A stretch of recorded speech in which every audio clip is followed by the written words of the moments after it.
Hey, Howard Jacobson here. Welcome to today's Plant Yourself podcast.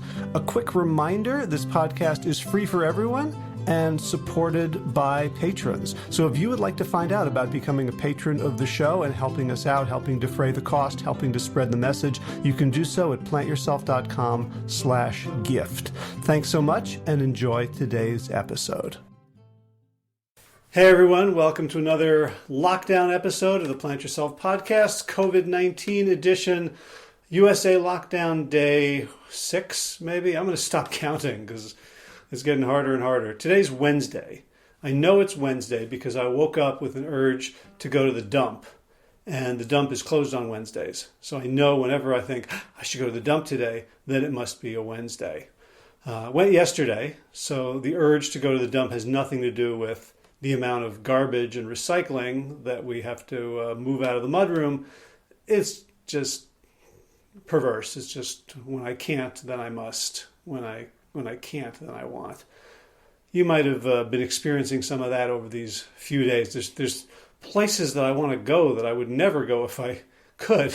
And now I'm just thinking, boy, it'd be really nice to go to Joann Fabrics or Michael's Crafts, or maybe we could buy some elastic and sew masks. Like, you know, this feeling of restriction just makes all the parts of me that chafe when I feel like my autonomy is being limited. Just want to act out.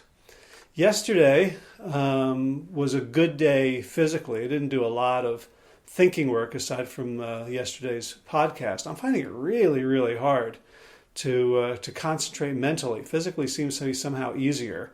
So I went out yesterday to prepare some garden beds, and you know, we're 2 months behind in terms of preparation. So there's a whole bunch of stuff that's just not going to go in the ground. We'll have to rely on, you know, neighbors, local farmers for that. But there is a whole bunch of things that we could start planning in the next 2 weeks. And today's probably roughly the last frost day. We might get a little frost tomorrow, but essentially, according to the USDA zones, we're about at the frost day. So we'll push it back a couple more days, and so by by beginning of May, a whole bunch of stuff needs to have gone in the ground. So we're looking at our seeds. This year, of course, we're focusing much more on calorie crops than just, nutrient crops. So things like grains, potatoes, legumes, other root vegetables, and oil seeds like sunflowers, and oil seeds like pumpkins. So they really can provide calories. Because we've been talking, we moved out to this piece of property so that we could practice this self-sufficiency, because I'm kind of a prepper. I kind of think that stuff is going to happen. I studied public health, and you can't study public health without being exposed to the idea of infectious disease and pandemic, even though it hasn't been really on anyone's mind for at least 10 years since SARS, and unless you work with the exotic diseases like Ebola that aren't native to here and can be caught really early. In 1993 or 4, I read a book called The Coming Plague by Laurie Garrett, and she had written this in the wake of the AIDS crisis, the HIV epidemic of the 80s. And basically what she said, and this, for those of you who remember it, it was, earth-shaking. For many of us, it was earth-shaking, particularly for certain communities, for certain continents like Africa. And one thing, and she said basically, AIDS, as bad as it is nothing compared to a disease that could be spread more easily. So she says, imagine a disease, like the terrible thing about AIDS was that you could be infected for months and not know it. And therefore you would go out and infect lots of other people. And AIDS wasn't infectious because it was easy to catch, right? It is essentially a blood transmitted disease or a mucous membrane transmitted disease. It wasn't something airborne. You couldn't cough on someone and give them AIDS. Mosquitoes couldn't transmit AIDS. So in many ways, as bad as AIDS was in terms of the window of viral shedding, it was a real blessing that it was so hard to catch. And so it did not become the pandemic. But she said, like, imagine a disease that, like AIDS, that could have a long latency period and was as lethal.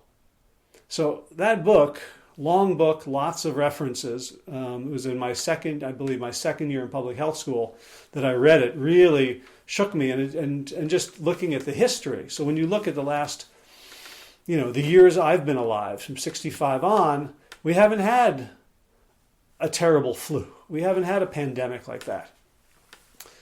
And so if you're talking, if you're not a historian, if you don't look to the whole story, if you don't look to 1918, if you don't look to see that we have roughly every 100 years, we have a global pandemic, and it's 2020, like, a lot of us were not surprised. Of course, we're like shocked and taken off guard by what seems to be a total black swan event. Like, oh my God, how could this happen?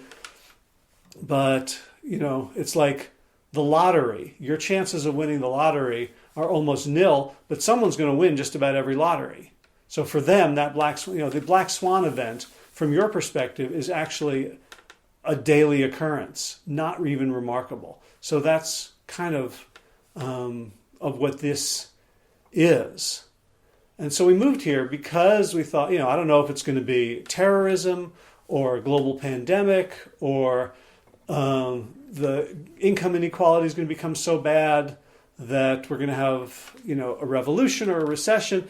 But I knew that the world we're living in is unsustainable. And we didn't move out here just to get away and survive. Like, we don't have guns, we don't have stockpiles. We came here, we've got, we can survive here for about a month. We do have a wood stove, we have a backup generator, we have a Berkey water filter, a big one that sits on the kitchen countertop, so we can go down, if we have no more electricity and we can't use the well pump, we can go down with buckets to the lake and pour through the Berkey and still have drinking water. But we didn't do this to survive the apocalypse. We're not doing this like billionaires building houses on remote islands and stockpiling them for decades. We came here to practice post-apocalyptic living, to figure out, once things collapse, once Western civilization really collapses under its own weight from the animals that we eat, from the CAFOs, the factory farms, from the way we're destroying the environment, from the carbon emissions, from economic inequality. Once it collapses, whichever card gets pulled out and the whole thing comes tumbling down, what can we do? What would the new world look like? And I am really longing for the new world. It's unfortunate that we don't get to the new world by just waking up. That it looks like we are going to be going through a series of cataclysms, and they're going to be very painful for a lot of us. And I kind of organized my life so that I might not, and my family would not be among those touched by sort of, high probability scenarios. Like, we're not living in New York City, where everyone's life depends on trucking, right, and depends on electrical grid. We are out here where we can be a little more self-sufficient. But really what we're looking for is, how can we contribute? How can we play with models? We don't know what the world's going to look like. We don't know what the future will bring. I don't know if I'm going to survive into it. But still, the call for me was, can we start playing with models of a new way of living? And maybe that new way of living looks very much like a lot of old ways of living. A horticultural society, small tribes, hyper-local, and maybe we still have this beautiful internet. Maybe we can still have high tech that both in the manufacture of the equipment and in the way it's distributed and the way power is distributed through it, honors a greater spirit than that of predatory capitalism. But we came out here to play with new models of human society. new models of agriculture, of culture based on that agriculture, because every society is defined by how it eats and how it gets its food and how it produces its food. And so that's why we return to the land. And so now here we are, and we've kind of been dabbling with stuff, but all of a sudden it's like, take this seriously. So we're out clearing beds, trying to figure out, do we want to put buckwheat here for 3 weeks? Yeah, the soil isn't that great. We're not going to be able to buy all these amendments. And if those amendments, that compost and the minerals and the phosphates and all this and the bone meal and the blood meal and, the non-veganic stuff and the animal poo and the veganic stuff, if it comes from the outside, then we're not self-sufficient. Then we're stealing fertility from somewhere else. So the idea was, can we generate a fertility loop on our own land so that we don't have to rely on fossil fuels for the transport of the stuff, so we don't have to degrade other land to prop up this land, right? That's the big problem with these, free range, the cows eating grass on these, farms that are supposedly eco-friendly. The math doesn't work out. They don't feed the cows on what they grow on that land. It's all imported from somewhere else. It's fake accounting. So could we veganically grow food on this land to support us and neighbors? And not all of it. We'd still, we're not about total self-reliance, but we're talking about community self-reliance. Because, if we're just totally self-reliant, someone with a gun can come and just take it all. We've just made it easier for them. So we're talking about building a community spirit of helping each other. So yesterday was all about, we mowed some of the back meadow in preparation for, in preparation for either growing a healthier meadow so that we get green manure, or maybe even planting some hemp or wheat or more, buckwheat, and bringing it actually to fruition. So as we're making all these decisions, it's a question of investment. Like, what are we investing in? What if everything goes back to normal in 2 months and we've planted a whole bunch of buckwheat and we've put all this work and effort into a healthy grass meadow, and then all of a sudden Costco's back open, Whole Foods is back open, Weaver Street Market's back open, Food Lion, Harris Teeter, and we've sort of done this for nothing. We're not living off of these stores. How would that feel? And almost all the decisions we're making these days are framed somehow as investments. Like, is it worth it for me to learn how to use animation software? Is it worth it for me to keep doing these daily podcasts to help people to generate goodwill? Is this going to help my business at all? Maybe this will be the biggest waste of time and I should have been building something else. And so when it comes to the idea, like, we can't know what's a good investment. If I knew what good investments were, my 401k wouldn't look like it does right now. All right, I would have put it in silver or copper or just bullion under my pillow. I certainly wouldn't have kept it in the money markets and the index funds that everyone told me were the best bet for someone my age. So obviously, we're very fallible and flawed when it comes to investment. So I was thinking, like, what is the guiding principle for me?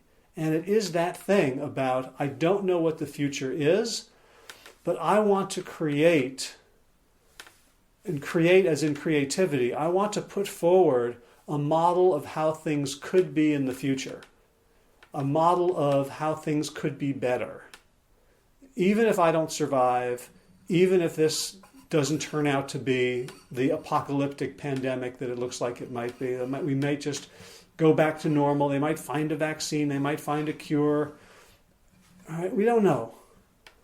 But in terms of our garden, I'm looking for, how can I contribute an experiment, a mutation, as it were. So the virus is mutating. So can humans mutate as well? And we can see what works, what will survive this. And I was brought back to a song that I haven't heard in a long time. It was written in 1983. And yeah, I'm going to inflict it on you now. So before I do, I will just remind you, in case you want to click stop, that there's a tip jar for Plant Yourself during this time where not much else is going on for me financially. And if you want to support the show and support me and my family, you can do so at plantyourself.com/gift. And with that out of the way, the song is called Fashioned in the Clay. It was written by Elmer Beale, early 80s. So a time when we were worried about nuclear war, Soviet Union. But if you just swap out a few of the details, it's an incredibly prescient song for right now. I'm just taking a quick look because I have 2 minutes. I'll come back.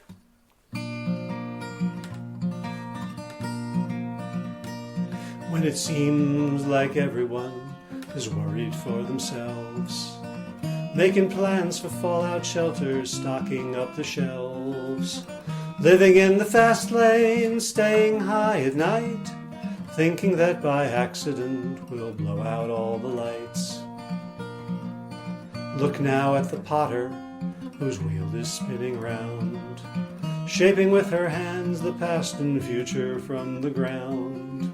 Cups that will be filled and drunk so warm in winter time, plates and bowls for dinners served with candlelight by wine. And she believes by her work it is easy to see that the future is more than the following day. It's fashioned securely in the clay.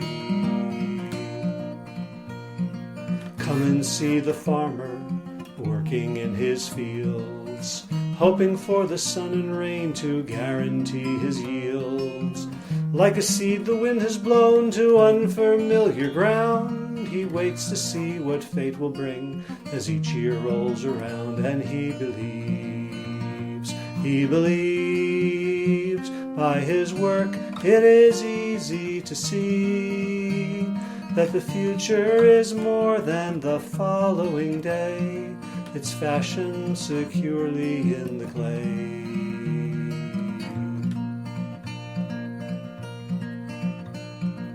Elsewhere there are lovers in a warm embrace, happy with their plans to carry on the human race. Now their baby cries and wonders if it's all alone. Soft the voices reassure there will always be a home. And they believe by their work it is easy to see that the future is more than the following day. It's fashioned securely in the clay. So if you had been worried that tomorrow wouldn't come, look to see the ones whose lives are following the sun, and the hope that springs so clearly from the work they do will spread a little further when it's found a place in you. And we believe by our work it is easy to see that the future is more than the following day. It's fashioned securely in the clay. Fashioned securely in the clay.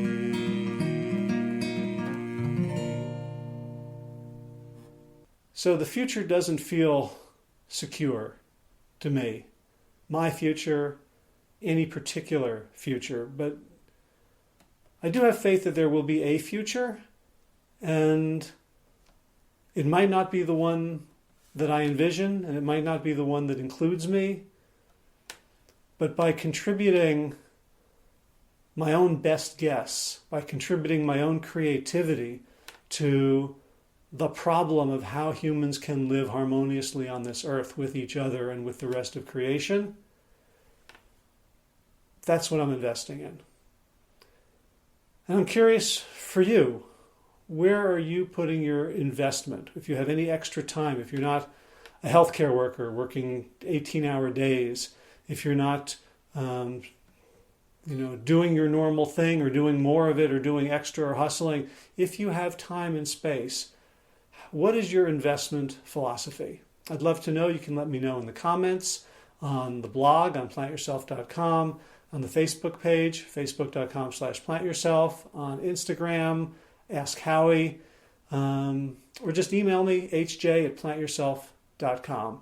And again, the tip jar is open at plantyourself.com/gift. Every little bit helps. If you are fortunate enough to be financially good right now, you can consider making contribution. If you are struggling, no guilt. I want this to be available for everyone. So I totally get it. And let's create a future that can be better than what we have right now and better than what we've ever had. So thanks for watching or listening. And as always, be well, my friends. All right, time for thanks. Thanks to Will Ridenauer for allowing me to use his beautiful song Sabali Dawn, the Dance of Peace. You can find more of Will's music at his website, willridenauer.com. And of course, thanks to all of you Plant Yourself podcast patrons. Kim Harrison, Lynn McClellan, Anthony Disson, Brittany Porter, Dominic Maurer, Barbara Whitney, Tammy Black, Amy Good, Amanda Hatherley, Mary Jane Wheeler, Ellen Kennelly, Mr. Cobb, Rachel Behrens, Christine Nielsen, Tina Sharp, Tina Ahern, Jennifer Volkanovsky, David Bizek, The Mysterious, Michelle X, Elspeth Feldman, Leah Stoller, Alan Christensen, Colleen Peck, Michelle Landry, Josina, Sarah Durkis, Rhymes with Circus, Kelly Cameron, Wayne Pedersen, Janet Selby. Hi, Janet. Claire Adams, Tom Franzak, Jeanette Benham, Gil Lacerte, David Donahue, Blair Cyber, Dorona Vizov, Gio and Carolyn Argentati, Jody Friesen, Ruth Ann Funderburg, Misha Rosen, Michael Warbeck, The Equally Mysterious, Tracy Z, Aviva Lael, Alicia Lemus, Rebecca Hughes, Val Linneman, Rhymes with Cinnamon, Nick Harper, Martha Bergner, Susan Ahmad, Nolly Levine, The Inscrutable Harry R., Susan Laverty, The Panda Vegan, Craig Kovic, Adam Sharf, Karen Burry, Heather Morgan, Kelly Machia, Deanne Norton, Bonnie Lynch at Plant Happy Oregon, Sabina Kurtzels, Nigel Davies, Marion Blum, Teresa Coble, Julian Watkins, Breed O'Connell, Shannon Hirschman, Linda Ayat, Home Hedegaard, Izatu Zinwa, Connie Hainline, Aaron Greer, Alicia Davis, Heather O'Connor, Carolyn Jensen, Sherry Olakoski of Plant Powered for Health, Karen Smith, Scott Morani, Karen Jo Crabtree, Tanya Lewis, Kirby Burton, Teresa Carell, Kevin McCauley, Elizabeth Rothschild, Ann Jesse, Cheryl Dwyer, Jenny Hazelton, Valerie Peltier, Peter W. Evans, Colleen Harrison, Justin Divich, Joshua Summermeyer, Dennis Bird, Darby Kelly, Lori Fanny, Linnea Lundquist, Valerie Hummel, Emily Iaconelli, Levy Wallach, Rosamund McAtee, Dan Picorni, Stephen Lehman, Patty DiMartino, Mike and Donna Kartz, Deanne Bishop, Bill Brielf, Gunter Schmidt, Marjorie Lewis, Kelly Molden, Trish Adams, Ian Kramer, Nancy Sheldon, Lindsay Bayshore, Gunmarie Hagan, Tracy Gullidge, Laura Heaton, Meg from Mama Says, Rochelle Kennedy, Diana Goldman, Stacey Stokes, Ben Savage, Michael Kay, Holly Butler, David Hughes, Connie Rogers, Claire England, Sally Robertson, Paran Ganshi, Amy Daly, Brian Tourville, Mark Jeffrey Johnson, Josie Dempsey, Karen Schmidt, Pamela Hayden, Emily Perryman, Olga Sidorowska, Allison Corbett, Richard Stone, Lauren Vaught of Edible Musings, Aaron Hasty, Sean Owen, Sagar Nayak, Erica Piedra, Danielle Roberts, and Michael Lushton for your generous support of the podcast. That's it for now. As always, be well, my friends.